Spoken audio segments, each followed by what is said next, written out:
You know we like to get stuck in on CITV, so why not start with a big dollop of heart attack? Then let's get blinded by science and the Big Bang. It's actually on the tip of my finger. It's fingertips. We don't just tell you the fact, we prove it. Let's get stuck in.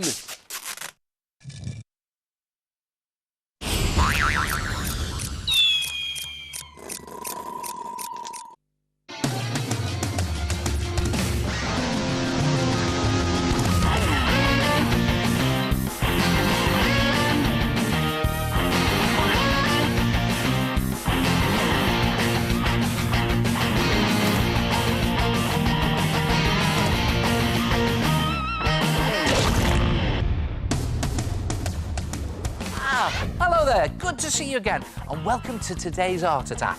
So, are your pens ready? Are your pencils ready? OK, on your marks, set, go. I'm going to show you how to get some tickets for absolutely anything. And there'll be a very wet and windy big Art Attack. And I'll show you a great way to get effects using the sun and the moon. They thought it was just an ordinary teen bedroom.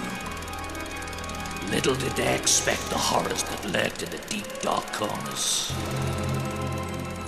It was only when an unsuspecting mother came in to empty the bin, the true horror of what lurked within was suddenly revealed. Bin Bog Monster. Got ya. Good, isn't he? And he really looks as if he's clawing his way out of your waste paper bin. And he's so simple to make in 4 easy parts. A 4-part attack.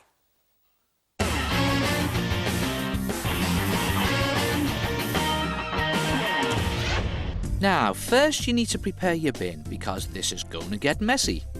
Just put a bag inside your waste paper basket and hold it in position with a couple of bits of tape. It's also probably best to put some newspaper down too.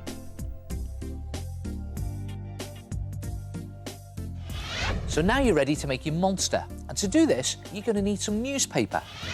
Just start by scrunching up a ball of newspaper about the size of a small apple, and this will be for your monster's head. Then scrunch up a sort of, well, it's a pear shape, isn't it, for a kind of body, and tape them together. Now I've already used lots of tape on these shapes to keep them in shape. And when you've taped them together, make 3 sausages for fingers and tape them together for a claw. Again, plenty of tape on there. And make 2 claws in this way. Then position them on the side of your monster's body. So one up there by a sort of shoulder and tape it on.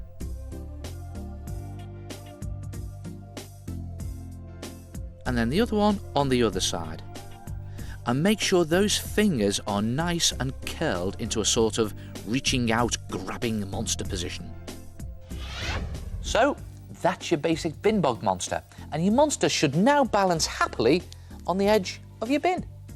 Now, he doesn't look very slimy at the moment, does he? So now you need to make the mixture that makes his gooey skin.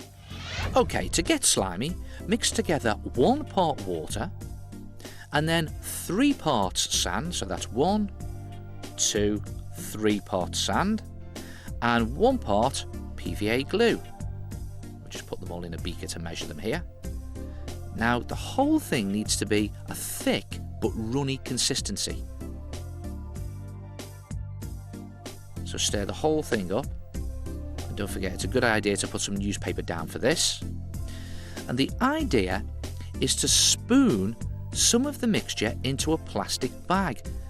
Now, you may need to get someone to help you with this. It can be a bit tricky. Pick the bag up and just squeeze it all down into one corner. Then very carefully snip off one corner to make a sort of piping bag. Not too much, just the end. And then the idea is to drip the mixture all over your monster to give a gooey, slimy effect. Now keep it moving to make a sort of worm cast effect like this. You know how you see on the beach those worm casts, see that? Now you have to do a section at a time and wait a while for it to set before adding more. This is because if it gets too heavy, the sand might just slip off. And you can build up blobs for the eyes and also for a bottom lip. And when you've covered the whole monster, leave him to dry overnight and he'll look something like this. And when you've peeled him away from the bag, he's gone rock hard and he's now ready to paint. Paint your monster a nice slime green. Just slop it on all over. And you can streak in darker and lighter shades. You could even add in some yellow, just to pick out some highlights and streaks. And then use a thin brush and add on some eyes. And when you finish painting him and he's dry, brush on a layer of PVA glue, because when that dries, the glue goes clear and shiny and really adds to the slimy effect. And when you've made him, hook him over the side of your waste paper bin and he looks as if he's crawling out of the deep, dark depths of your bin. In fact, you never know what other horrible, smelly places they can crawl out of, like your laundry basket, feeding on the horrors that lurk within, or even tiny ones crawling out of your smelly old trainer. Nasty, but cute. Try it yourself, bin bog monsters.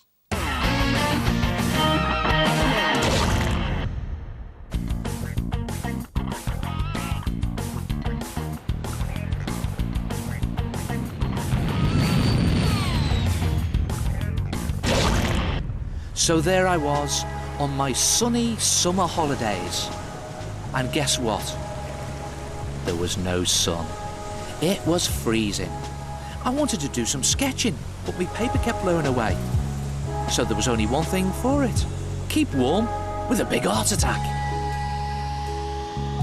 Whoa, steady.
Here's a great way to create a really atmospheric picture. But first, you need a sun or a moon. Now you can paint a fiery yellow sun setting against a red sky, or a silvery white moon against a dark night sky, or you could cut your sun or moon out of paper or card. Now it's entirely up to you. Paint your sun or moon or cut it out of card, but either way you need a nice bright circle that almost fills your paper. Now a good way to get a big circle is to draw around a plate. You can then paint the sky around it, or you can cut it out and glue it to your sky. And there it is, an atmospheric sky, a lovely fiery sun against a moody red sky. Yeah, but it's not very clever, is it? Don't worry, we've only just started. The idea is to draw a silhouette of anything you like across the sky. So, OK, here goes. Now, I'm using black felt pen for my silhouette. You can paint it if you like, paint it black. And just send your silhouette out right the way across the sun or the moon. Out it goes, all the way across your picture. And then just fill it all in black. After all, it is a silhouette. Black everywhere. And look at the way the sun frames your silhouettes. And see if you can guess what this is.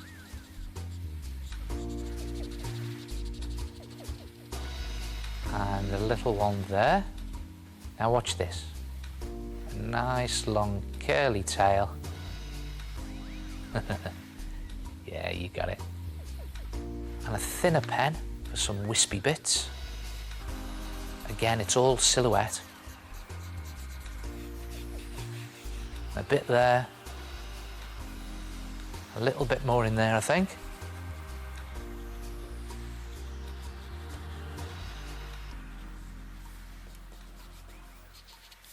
And there it is, a fantastic picture of a family of monkeys silhouetted against the setting sun.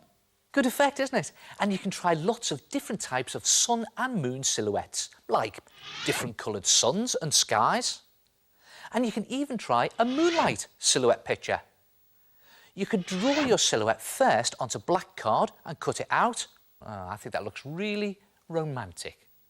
Or even, how about just doing a painting using the sun and moon silhouette technique? I think a sun or moon really frame a silhouette brilliantly. Try it yourself, a sun or moon silhouette picture. Do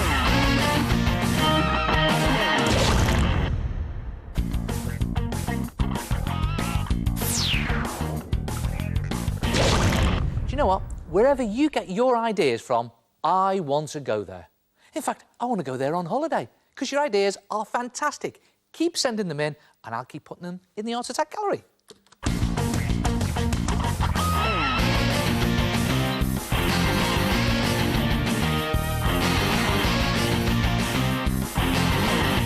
Now this pen and ink drawing of Queen Victoria by Jessica shows you don't have to use colours in your picture to make an impact. I love the simple monochrome colours she's used. And here's a real crayon masterpiece. Brad's drawing style and vibrant use of colour combined together to create a real funky picture with loads of movement. And look at this. William's drawing proves that you can create a really striking picture using boring mathematical shapes, but in an exciting abstract design. I wonder if he knew this little trick when he was drawing all of those circles. Watch this. If you need to find the centre of a circle, here's how you can do it using an ordinary sheet of paper. Don't believe me? Check this out. Here's my circle. Now, to find the middle, the first thing you do is place the corner of your paper like that, so that it touches the edge of the circle, anywhere you like. Then mark off where the paper crosses the circle, like there and there. Then take your paper away and join these two marks together, like that. And you will find that you've cut the circle exactly in half. Then if you do the same again, anywhere you like, corner on the edge of the circle like that, and then make a mark where the paper crosses the circle. And again, if you join up these two marks, where those two lines meet is the exact centre of the circle. Good, eh? Anyway, back to some more of your art attacks. Ah, yes. Now look at this. This is a great portrait, Joanne. I particularly like the way the colourful camouflage pattern in the background makes the foreground face stand out even more. And just look at this fantastic art attack from Maria. I love your creative use of cocktail sticks. Haha, very spiky. And I like this collage, Sam. It's jam-packed with different materials, creating an exciting abstract piece. Nice art attack, that. And take a look at Sinead's fancy pillow. She looks like she's had loads of fun making this, and she's gone all decorative with pieces of felt and metallic thread. And this picture combines two of my greatest loves, art and footy. What a great idea, Ryan. Draw something you're really passionate about. Yeah, great football picture from Ryan. Oh, and that reminds me, I've got my ticket for the big match. Look. And I also managed to get a ticket for the concert as well. And I got a ticket for a big party as well. And where did I get them? I made them myself. Yeah, they're not real. Look good though, don't they? In fact, you can make a ticket to anything you like. It can be for a big event that you make up or for something real like a party. Now, I'm going to do one for my own fancy dress party. And the theme is showbiz. Cut a coloured A4 piece of paper into 4 strips, then take one and start to design your ticket. Now, tickets often have a section at the end to rip off, so start with a dotted line a few centimetres in for the ticket stub. Then, because this is a showbiz party, the background is going to be like a strip of film, so use a black pen and just draw on some film sprockets. That's the sections of film. Just round them off like that. Then how about an old-fashioned camera with the reels of film on the top and a smaller one to match on the stub. Now, tickets often have metallic detail on them, don't they? So a silver pen really adds to the effect. Just pick out a few bits of the detail in your silver pen to really lift the ticket. Then, in gold pen, over the top of the picture of the camera in big letters, I'm writing Showbiz Party. And a slightly thinner pen on the stub. Then if you go around the whole thing in silver, it looks really professional. And you could always add an official stamp by sticking a shiny sticker over the dotted line.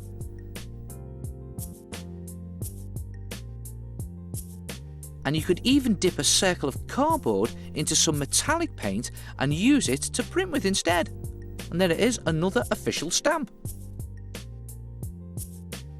Then place a scrap of cardboard under your ticket and using a compass or sharp pencil, make small holes along the dotted line. Now be careful when you're doing this. Now it's easy to tear the ticket stub off. Then, of course, you need to write on all the details of your party. So the venue is my living room, and there's the date and time with an official scribbly signature from someone important at the bottom. And all the same information is on the stub as well. Then make some more to look the same on the other strips of paper. Look at that. Or you can scan one into your computer and print them off. Good, aren't they? And you can make tickets for any event you like, for a real party. How's about this one? This is a pool party. See that?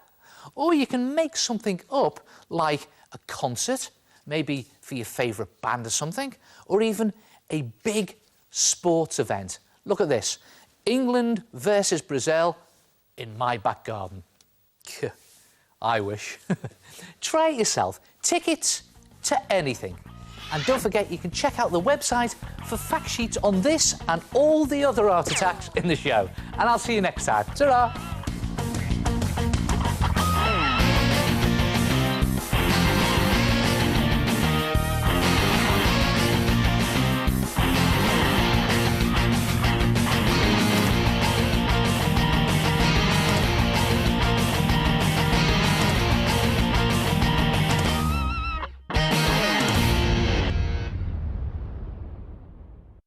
You know we like to get stuck in on CITV, so why not start with a big dollop of heart attack? Then let's get blinded by science and the Big Bang. It's actually on the tip of my finger. It's fingertips. And we're also checking out those silky skills in Skillicious, so get stuck in!